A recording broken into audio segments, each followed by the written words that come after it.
A new Colorado law banning the use of American Indian mascots at publicly funded schools has Native Americans on the warpath. Yeah, I went there. Hey, everybody, I'm Steve Green with Bill Whittle and Scott Ott, and this is Right Angle, brought to you by the members of BillWhittle.com. Gentlemen, earlier this year, Colorado Democrats, who just control the whole damn state, it seems, passed a law that says any public schools or colleges that violate this law by their use of an American Indian mascot or imagery as of June 1st, 2022, will be fined $25,000 per month. So we're not talking about chicken feed here. This is a lot of money for this law. And the reasoning behind this was, it actually came to me from a source I really wasn't expecting. I'll get to that in a sec.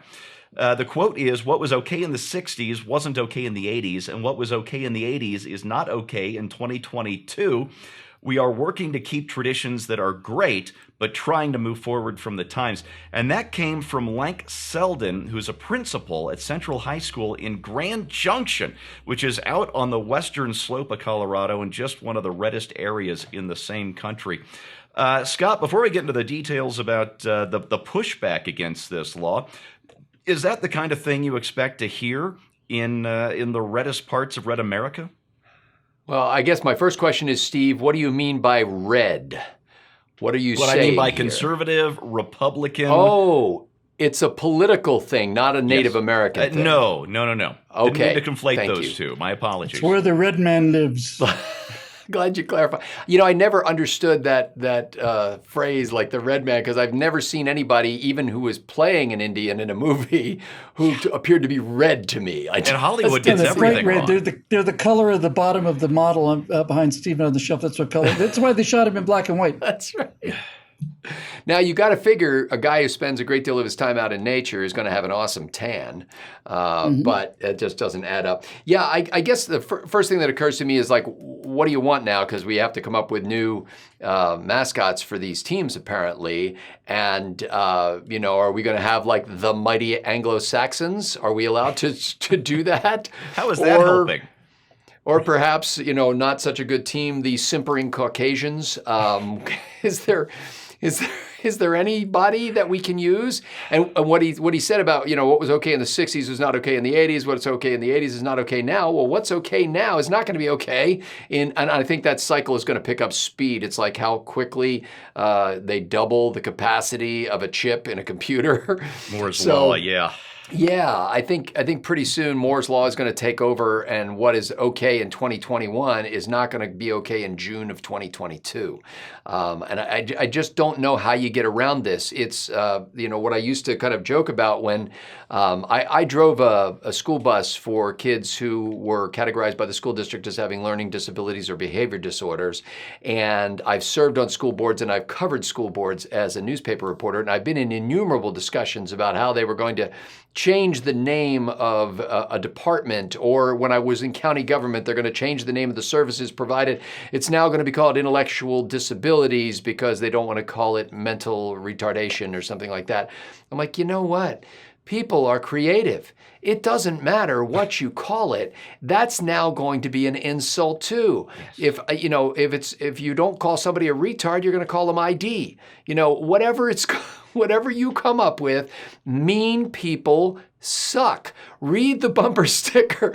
Mean people will come up with insults. Now, what I think's the sad thing is that most teams that take on the mascot of a Native American do so because they have an elevated view of the warrior spirit and the pride and the tenacity of Native Americans. And they're celebrating that.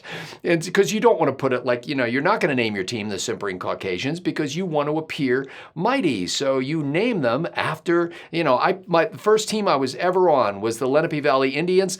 My grandfather actually named that team, and he did because the Lenape Indians were prevalent in that area before, white settlers came in, and he was doing it as a tribute to those people who were there first. And I don't know where we get this idea that when you want to take on a name of somebody, you're doing it to insult them. Yeah, you don't name your team or military hardware. You name it after something that you respect or admire, even if they used to be an enemy or a foe in a war. Or you name it after an institution or a person that you respect. The Washington Redskins were never going to become the Washington Librarians. That was just, it's not going to happen. That does not instill fear in the other team. Bill, this is the part that really makes me happy. This is from a report from the Colorado Sun, a local newspaper here. Demetrius Mares, he is a 1993 Lamar High School graduate who claims 39% Navajo ancestry.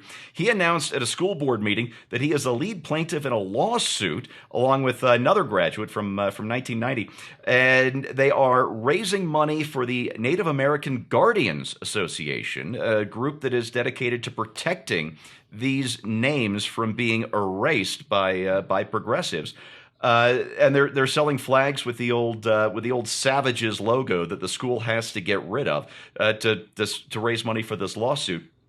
And he said, and I love this, this is my heritage that some people are trying to erase. It is not derogatory in this context. This savage means a lot to me because I am Native. Don't tell me what I'm offended by. You know what that guy is? He's a great American. Damn right. He really is. He really gets it. No, you're absolutely right. You never would identify yourself, and you certainly wouldn't cover your walls, with pennants and jerseys and things that you despise. That's why there'll never be a San Francisco Pelosi's. And parenthetically, I might point out that if we're all going to get offended about everything, I notice that white people don't get offended about crusaders, pirates, warriors. Well, they're coming out against my patriots. high school. Yeah, there you go. I mean, these are all white gladiators. They're all white people. I mean, my high school, Coral Gables High School, we were the Cavaliers, which is insulting to white people and gay people. So in any event,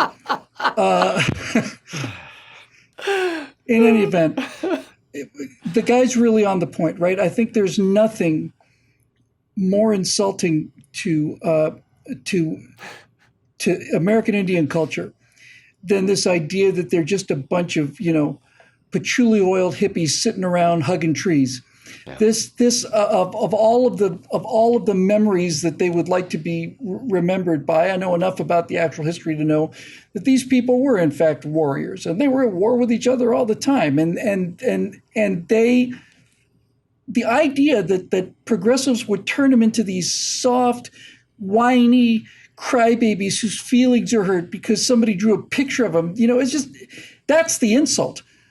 That's the real big insult. And we've talked about this before. The only answer to this really is to not only just push back, Steve, not just to push back in terms of the courts, but to push back against the people who are telling us exactly what we can be offended by and how much we can be offended by. And once again, by the way, it's white people in the form of progressive liberals riding to save the poor savage red man who's not even capable of defending his own image and his own name against the onslaught of the oppressive whites who are horrible people and who also control everything.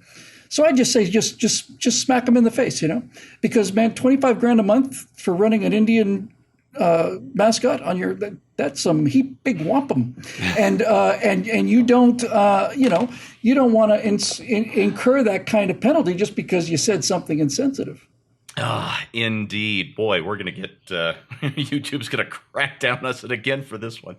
There's a broader story here, folks, and it's one I'm really hard to see. Back when Barack Obama was sworn in, and his first act as president was to push through that almost $2 trillion or whatever, $1.2 trillion, whatever it was, the huge porculus stimulus act where Joe Biden was practically bragging about the fact that a lot of money was going to get wasted. The point was just to get it out the door to favorite Democrat constituencies, of course. And that's when the Tea Party movement was born. The Tea Party was born against all of this huge spending and all of this debt that we just can't afford, especially since it's in service to favored political groups, which is just outrageous. And of course, the Tea Party movement was squashed, but it was a very much a single party or a single issue movement. And sometimes, well, when you've got the IRS on your side, it's easy to snuff those out.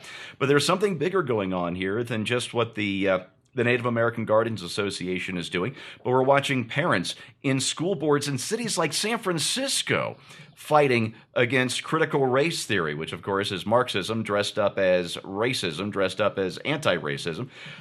We're seeing concerns about Biden spending already.